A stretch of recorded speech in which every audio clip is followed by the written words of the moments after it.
হরে কৃষ্ণ, রাধে রাধে। তো আজকে সকালবেলা উঠে কোনো কাজ না করে, কোনো রকম মঙ্গল আরতি না করে ক্যামেরাটা ফার্স্ট অন করলাম। কেন করলাম সেটা তোমাদের সবিস্তারে বলছি। অ্যাকচুয়ালি আজকে এখনই আমি ভগবানের রুমে স্নান করে তিলক ধারণ করে ভগবানের রুমে প্রণাম করে ঢুকেছি। ঢোকার পর সবার প্রথম কাজ হচ্ছে আমি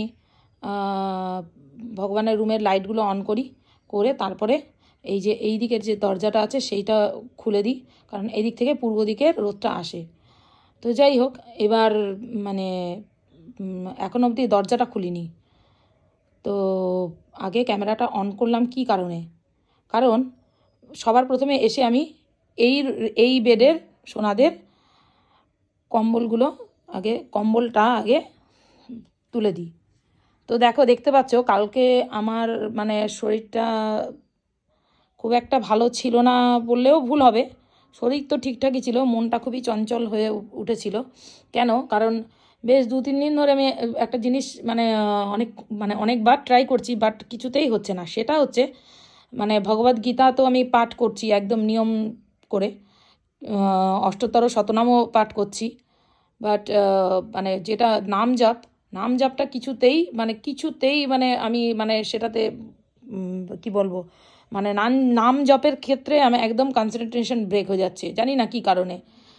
অতিরিক্ত পরিমাণে কি বলবো, এতটা আমি হতাশ হয়ে যাচ্ছি, এত মন খারাপ হয়ে যাচ্ছে, কিছুতেই আমি মালার ব্যাগে আমি হাত দিতে পারছি না, জানি না এরকম কেন হচ্ছে। তো যাই হোক, সত্যি কথা বলতে আজকে আমি এই জন্য উঠেছি ঠিক কটা হবে তখন, ওই 5টা সামথিং, কারণ আমার 5টা ওই 10-15 বা 20 হবে। তো তারও আগেই আমার ঘুম ভেঙে যায়। তো আজকে কিন্তু আমি বিছানা থেকে উঠতেও পারিনি, উঠিনি, জানি না কেন। এত কি বলবো, শরীরের মধ্যে না কি বলবো, এই যে পজিটিভ ভাইবসটা সেটা কোথায় যেন হারিয়ে গেছে, জানি না কেন হচ্ছে। একদম ডাউন হয়ে যাচ্ছে, নেগেটিভিটিটা একদম যেন হয়ে যাচ্ছে। তো যেই কারণে বিছানা থেকে উঠতে পারছি না, এরকম তো হওয়ার কথা না। কারণ আমি যত যাই হোক, আমি কিন্তু উঠে একদম সবার প্রথমে উঠে আগে স্নান করি। তো আরেকটা কথা, সেটা হচ্ছে আমাদের কিন্তু কোনো গিজার এখন অবধি বাথরুমে লাগানো হয়নি। তো যাই হোক, প্রয়োজন পড়ে না। এত বরফওয়ালা জলেও স্নান করি প্রত্যেক দিন, তাতেও কিন্তু কোনো সমস্যা হয়নি। কিন্তু আজকে জানি না হঠাৎ কি বলবো, উঠতে ইচ্ছে করছে না, উঠতেই ইচ্ছে করছে না। এমন না যে শীত করছে, এমন না যে ঘুম পাচ্ছে, কিচ্ছু না। বিছানাতে বসে বসে আমি ভাবছি, আর আমি যেন হতাশ হয়ে যাচ্ছি, কেন আমার মালা জপগুলো কেন হচ্ছে না। আমি তোমাদেরকে এত বলি যে মালা জপ করো, মালা নাম জপ না করলে তো কোনো কিছুই, সব কিছুই বৃথা। তো যাই হোক, এবার হঠাৎ করে যাই হোক, কি বলবো, অতিরিক্ত মনটা চঞ্চল হওয়াতে, এরকম হওয়াতে একদম মন ভালো লাগছে না, জানি না কেন ভালো লাগছে না, কোনো কারণ নেই, কোনো কিছু নেই। তো আমি উঠলাম, ওঠার পর স্নান করলাম। তো স্নান টান করার পর আজকে পুরো দেখো, পুরো কপাল জুড়েই আমি তিলক ধারণ করেছি, কারণ যখন মন অতিরিক্ত চঞ্চল হয়ে যায় তখন এইভাবে তিলক ধারণ করলে অনেকটা আমার ভালো লাগে। তো যাই হোক, এইবার আসল কথা বলি। তো স্নান টান করে তিলক ধারণ করে ভগবানের রুমে প্রবেশ করে প্রথমে আর কি প্রণাম করে তারপরে এসে যখন আমি ভগবানের এই কম্বলটা খুললাম, তখন দেখছি এই অবস্থা। এই যে রাধারানী শুয়ে পড়েছেন। অ্যাকচুয়ালি কালকে এতটা লাগছিল না, ওদের আমি বালিশ দিয়ে ঠিকমতো করে শুইয়ে দিয়েছি না, কোনো কিছু করেছি। ওদেরকে রাত্রিবেলা ভোগ যে নিবেদন করব, সেটাও আমার ইচ্ছে করছে না। তো ঠিক কালকেও এরকম সারাদিন শুয়ে রয়েছি।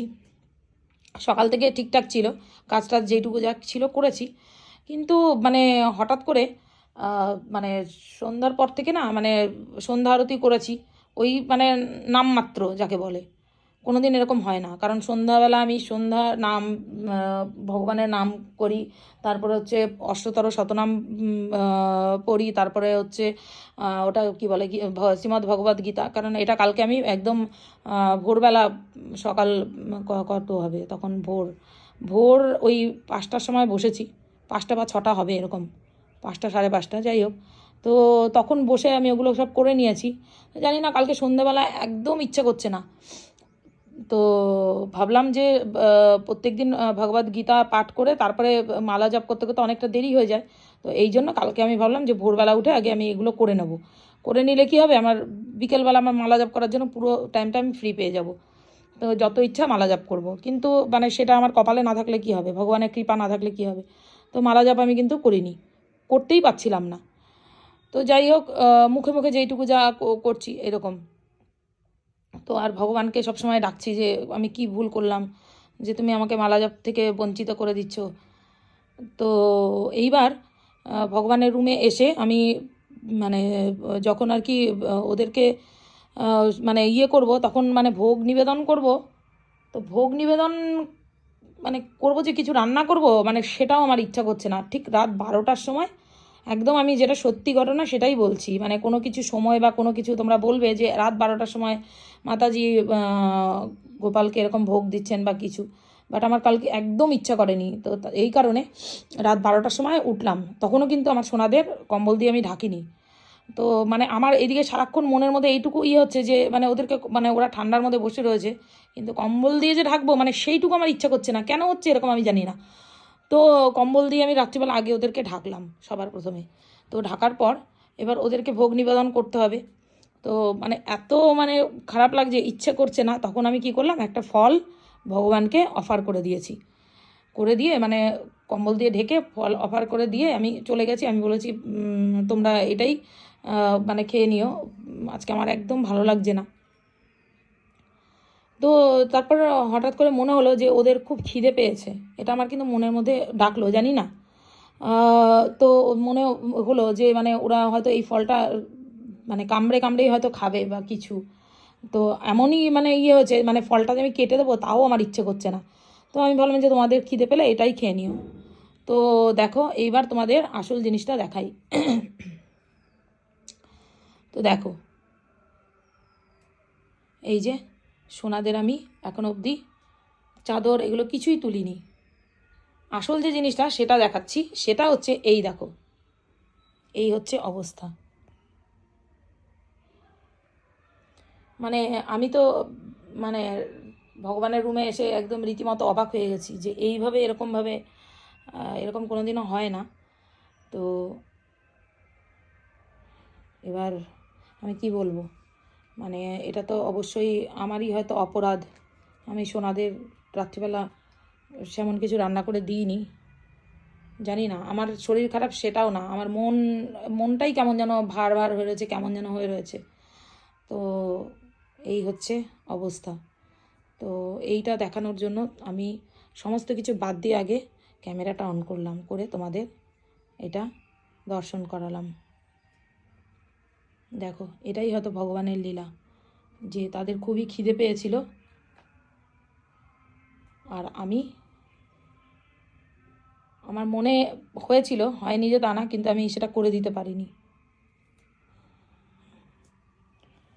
যাই হোক, হরি বল, রাধে রাধে।